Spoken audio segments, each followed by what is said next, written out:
Okie dokie. So, a couple of you guys were having trouble with blending and shading in between your colors. If you aren't having trouble with that, pretend that you are, and that makes my job a lot easier. So, you have your non-objective design. So let's pretend like we've got these tubes, and they're overlapping themselves, and they're looping around, they're going all crazy places. You guys got circles, all sorts of good ideas that you guys have come up with, and I like it because they're non-objective. There's no real focus to them. It's just letting your brain kind of dump onto paper, which is a really good beneficial thing to have as you get deeper into the arts, to be able to just arbitrarily throw things down. That's good. That being said, blending. So let's say I wanted this tube here to blend from, I guess that's kind of a teal metallic, to this kind of burgundy. Okay? That's what I wanted, that's what my brain is telling me, that's what my hand is telling me. So I'm going to start doing that. Remember, whenever we talked about coloring, we want to make sure that they're solid colors. We don't want to just have kind of these wispy lines. But whenever you're blending, in this particular case, I'm going to actually go against that. Use wispy lines. Okay? So let's watch. So let's say I wanted the blend to be right here. That's where I want it to break. Okay? You're going to want to pull your colors way farther in either direction than you actually think you need to. So instead of pulling it maybe to right to that line, right, I'm going to actually pull this metallic teal all the way over here. Okay? Way farther than it probably should be, right? Because what's going to end up happening is they're actually going to overlap with this burgundy color, and that's going to fade away. But as it fades away, it'll meet in that line where I want it to. Okay? So let me lay down some teal here, just so we have something to look at. And again, I'm pulling, as I'm getting close to that line, I'm kind of pulling my pencil up a little bit. So I'm pulling up, kind of like that. Okay? The reason for that is, as you start to pull your pencil off the page, it's going to lighten that line. It's going to make it thin. In actual fact, I mean on a microscopic level, not that we want to talk about science for too long, but your pencil line is literally coming to a point like that. It's literally coming off, okay? So, kind of pull your pencil up, okay? So it's going to be darker back here, like we talked about before for the project, and it lightens up. So, then we're going to switch over to the burgundy. Same idea. We want it to be darker here, underneath, because that's the color we want to stand out, right? But as it comes around, again, we want it to be wispy, okay?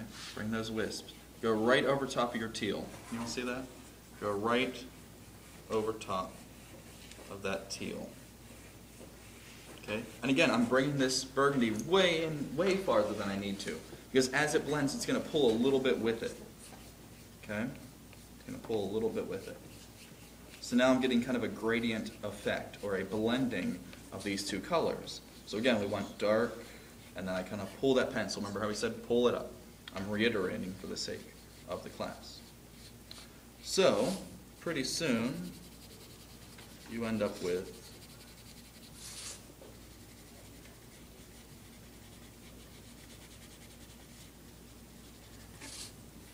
something like such.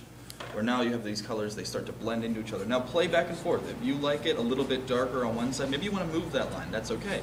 What's nice is you can. You keep adding a little more burgundy to this side. Now we're moving that blending side away. Maybe we want it to go back. Again, you just keep overlapping. That's truly all there is to it. Find that middle ground. Find that blend where you like it.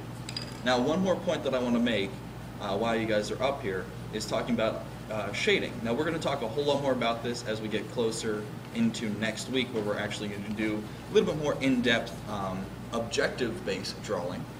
But for this particular point, I want to show, maybe you have this kind of little curlicue and it's going underneath of one. Okay? Now for a design purpose, maybe you don't want to do this. And again, this particular project, again, it's not objective. You don't have to do it this way.